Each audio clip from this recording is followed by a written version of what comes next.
everyone. It's lovely to be with you. I thought today would be a great day to talk about hydration. And it's probably a topic that if you've been around CIM very much, you have heard your providers mention because it is so important. And as we roll into summer, things are getting very hot and humid here. It's hard to do much without feeling like you're breaking a sweat. So I thought, well, let's just review the basics of hydration and how it works, what happens when we don't have good hydration in our body, and ways that we can make that something that's easy to incorporate into your lifestyle.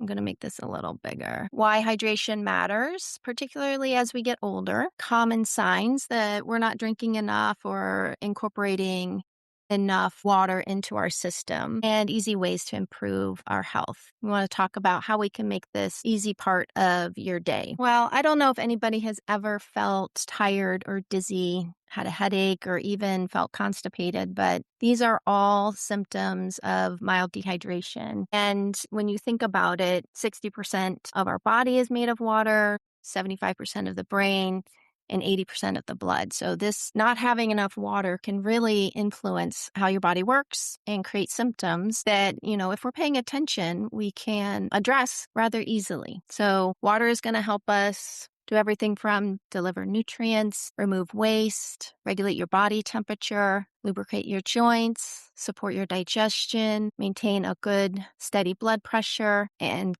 support kidney function, and even help your brain work. It's a really important part of creating energy at the cellular level, which is fascinating because we don't think about it as so foundational, but I've had people be able to increase their water intake and really feel a lot more energy throughout the day and very steady, and really notice a huge difference. So it's not about just responding to thirst. Sometimes we have to think about it in a wider lens if we're having some of these other symptoms, and make sure it's not something that we can address kind of easily. This is just taking a long time. I'm sorry, guys. So as we get older, we can become more vulnerable to having dehydration crop up. Our thirst response is impacted, as well as, I'm just going to stop share and talk through it, as well as medications can create dehydration just through their mechanism of action. We can be, kind of worried about being able to go to the bathroom, having access to the bathroom, or being woken up in order to use the bathroom. That's a very common reason why people start to not drink as much. And as we think about it, all of those reasons are also why we want to make sure we have enough water so that we can continue to process nutrients, create energy, and clear toxins and things like that. So when you think about ways to get better hydration into your day, we want to think about, first of all, not waiting until you get thirsty, because a lot of times by the time you're thirsty, you're already dehydrated. So some habits that can be helpful is around habit stacking. So assigning something that you're already doing to adding a drink or some way of increasing your hydration, such as when you take your medicines in the morning or your supplements, making sure you get a big glass of water to help with hydration as well as processing those nutrients. Things like around your meals, that can also be another way to make sure you're getting enough water. Carrying a water bottle with you, like before you head out the door, just make sure that you've got some water to go with you in case either you get out longer than you anticipated or there isn't anything to drink, wherever you're going. Another way that can be helpful is to think about, especially this time of year, we have access to a lot of foods that naturally contain higher amounts of water. Foods like cucumbers and tomatoes and melons, watermelons. Let's see, just from my memory, what other ones are in their list? Anything, cucumbers, fruits, peaches, those kinds of things, they're all going to help with that overall hydration level. And being able to incorporate those multiple times a day will help you feel more hydrated. When you think about, and we were kind of talking before this got started, what type of hydration counts? Really, anything that contains water is going to go towards your hydration level. Besides water itself, we can look at tea, even coffee. There is a little bit of a myth out there that if you're drinking coffee, it doesn't really count towards your water intake, and that's not really true. Now, because you're going to process the coffee, you are going to use up some of the water that's included in it. But overall, that's part of what helps you stay hydrated. There's a lot of information and discussion around electrolytes and sports drinks and those types of sources for hydration. And, whether or not you actually need that to be hydrated is very individual. I would say, if you are someone who feels like you're sweating a lot and really starting to feel depleted and overly thirsty, actually adding some electrolytes to your water can help get more of that water actually into the cell. If you're someone who is taking medications like diuretics, it change the electrolyte balance as part of how they work, but to reduce blood pressure, that can sometimes be helpful as well to get recharged on that as you try to rehydrate yourself after exercise or even just in the course of the day. So a lot of times people think about various, ways of adding hydration. It doesn't have to be expensive. It can certainly be something as simple as adding a little bit of sea salt to your water if you're feeling extra thirsty and you feel like the plain water is just not cutting it. You can also add some of those high water content foods that we talked about into your water, like cucumbers is a very common one. You'll often see orange, even different melons that can help flavor the water and also just add that extra bit of hydration as you go. I would say one of the telltale signs of proper hydration is to look at your urine just throughout the day, monitoring that to make sure that the color of your urine is a nice pale yellow. If you're seeing anything that's dark yellow and sort of looking concentrated, that's a really good sign that you need to start drinking more water and incorporating more of these foods. Now, the one thing that can kind of throw that a little bit off is if you're taking B vitamins. There are certain B vitamins, and you'll see it kind of show up right after you take them the next time you go to the bathroom. They can make your urine bright yellow. So just be aware of that piece, that it doesn't always mean you're dehydrated if you've just taken a B vitamin. So thinking about ways to incorporate more of this easy energy providing, detoxifying nutrient into your body is really helpful this time of year, because I think we can often see signs of dehydration that, things that maybe were working in the spring just aren't enough as we go into the really hot, humid summer. Now, a couple of things to be aware of. First is having these electrolytes that include a whole bunch of sugar and or added colors and flavors. So there's not really any time, I would say, for most of us where that would be appropriate. In the event that you're doing 2-3 hours of endurance activities, that's where having electrolytes that have sugar included can be helpful and appropriate. But for most of us, we're, working out 30 minutes, an hour. Plain water or water with electrolytes is plenty, and we don't need the extra carbohydrates in there. There is a reason for them to be in there, but for most of us, it's really not necessary. I do have a link that I'll put in that has kind of a summary and some recipes that I like to use this time of year to help with hydration. All right. I'm just going to look through some of the questions. Okay, this is a good one. Jennifer is talking about getting advice to drink liquid before meals more than with meals to avoid diluting digestive process. I've heard this as well, and it's not something that I've found is actually rooted in research. And when you think about the strength of your digestion and the acidity that's required in order to digest foods, it's not something that's going to get highly diluted with water. Because if it did, that would really be a problem, because that stomach acid is the first place where we're digesting proteins, and it's really helping to signal the beginning of our digestion. And typically what we find is that really important processes like that are not easily interrupted. So I wouldn't worry too much about drinking when you're drinking water. If you're someone who has a low appetite and you get full easily, that would be a reason to not drink as much water with your meal because it can make you feel full quicker. And likewise, if you're someone whose appetite is a little too strong, that can be a good way to help kind of trigger some of that satiety so that you're feeling full quicker. But I wouldn't worry too much if you're thirsty during a meal or if you need some water to help wash things down. That's not really going to be a strong enough influence on changing your stomach acid that it's going to have a impact in that way. Hypertonic osmotic pressure from drinking. Mark, I don't know if you can tell me more about hypertonic solutions and osmotic pressure from drinking soda. Maybe I can also help with this. This is Mark, I think this is a question that's probably overhead for most people. I think in order for this to be a real concern either way, I think the volume of intake should be massive.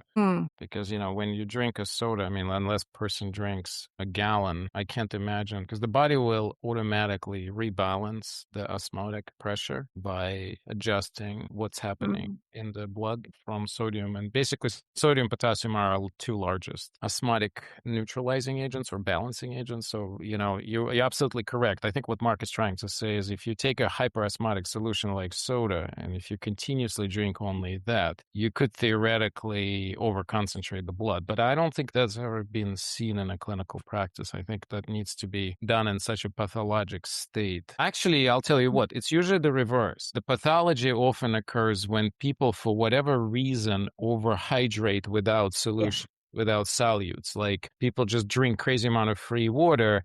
There is several disease states, right? So there's a diabetes insipidus when person drinks a lot of water and then they end up diluting their blood over time and then actually have a problem because they're depleting all the electrolytes. But that's a serious pathologies that we don't routinely see, with one exception, right? And that's the runners, long run, or some kind of athletes that do very prolonged exercises. But we're not talking about general state, as Julie clearly pointed out. You're talking about 30, 60-minute exercise. That's not really relevant. We're talking about people, running marathon or double marathon over 10 hours, drinking pure water and then dropping dead because sodium dissipated. Those level of athletes, they prepared, they're quite well aware of this. I think in generally, that's not really. Yeah. And I think it's confusing because I think there's a lot, kind of they're talking about this in the beginning. I think there's a lot of marketing around electrolytes and drinks and sports nutrition, which is very relevant to a subset of the population. But for most of us, it's not actually something that is needed. I think that you can always experiment with adding some electrolytes, either from sea salt or a non sugar-based electrolyte packet like Noon is a decent option, and just see how you feel. Because I think for some people, we do benefit from having a little bit extra help getting the water molecules actually brought into the cell with that sodium potassium pump. And that's where, in the presence of enough carbohydrates in your diet, you can trigger that process more strongly than just water alone. So yeah, I think in general, my feeling is these processes in our body that are super important, like the function of the sodium potassium ATP pump, is not going to easily be derailed by normal day-to-day living. It has to kind of be extreme situations where we need to worry about that. There's lots of reasons why people should not really be eating or drinking a bunch of these carbonated and highly sugared drinks, and they're going to probably run into other health issues before the osmotic pressure becomes, something that's going to damage the cell wall. All right, Jennifer is talking about yak butter tea. This is fascinating because you're getting a little bit of salt and some fats to help with the digestion and absorption. It sounds like something that I'd like to try for sure. Yes. Is it good to have water when you get up? Warm, cold? How much should I drink per day? Our general guideline is half your weight in ounces per day for just sort of your foundation. If you're getting in the sauna, if you're out walking and losing a bunch of water through sweat, then we want to add more. And I think whether or not it's warm water or cold water, whether or not it includes a slice of lemon, all of those things are not evidence-based in terms of having a big impact on your hydration level. So I think that's just your preference. For a lot of people and sort of in alignment with different ways of thinking about nourishment, the ability to support how your body works with foods that are warm or at room temperature. There's an argument to be made there rather than introducing a bunch of cold into your body and then kind of taxing what your digestion needs to go through in order to bring that to temperature that is similar to your body temperature. So generally speaking, if you've got digestive hiccups and you're kind of struggling, having food and water just more so at room temperature or warm is going to be easier on your system. But for, most people, if you are going to drink more water, if you've got some ice in it, then I think, there's nothing to suggest that's a problem, right? I think I can also address Mark's point. So, Mark, I don't know if that's actually true. I've never heard of Mm. concern about soda during diarrhea. I think soda is going to get absorbed very quickly in an upper intestine. By the time there's going to be no change in osmotic pressure in the large intestine, as far as I can think. I mean, maybe that's related more to really severe cases, but I'm not really familiar. I've never seen these concerns to be present with like even severe things like cholera or something. Maybe this is more related to pediatric states or states when it's truly like an ICU level, but I wouldn't know, and I don't think any of us would know. I mean, this would be a pretty deep medical intensive care level here. Mm-hmm. Yeah, we do use osmotic pressure to help support bowel movements with, magnesium citrate and oxide and things like that. So there is clinically, that's definitely part of how to get water into the lumen. But I don't really know that I've ever Yeah. interacted with the soda being a Mark, problem. I think you're up for talking about this once you get to know this more, because clearly neither Julie or I are able to address this.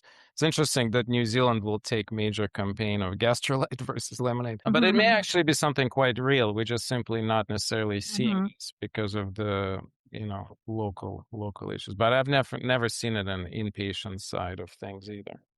In terms of the timing before bed, that's really going to be personal. I usually have people, if you're feeling like you're waking up to use the bathroom, try to restrict for 2 hours before going to bed without having any large amounts. But I would start there and kind of play with it.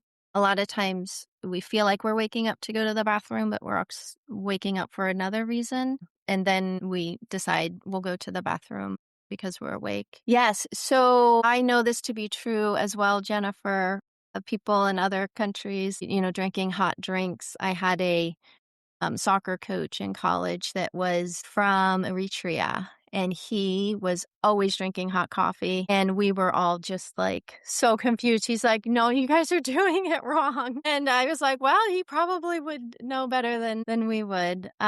So it's just interesting to think of how, culturally, what dictates what's refreshing. And Sharon wants to know what I'm sipping. I'm drinking Noon, actually. I do a tablet of Noon every day just because I do sweat a lot and I work out, and it seems like until I have that, I'm constantly thirsty. So maybe that's just psychological. I don't know. Yeah, I encourage everyone to sort of play around with their hydration and see what they notice, particularly if you're feeling fatigued or if you're wondering if your energy ebbs and flows have anything to do with the hydration levels, because it can be an easy fix if that's part of what's contributing. It doesn't really cost anything. So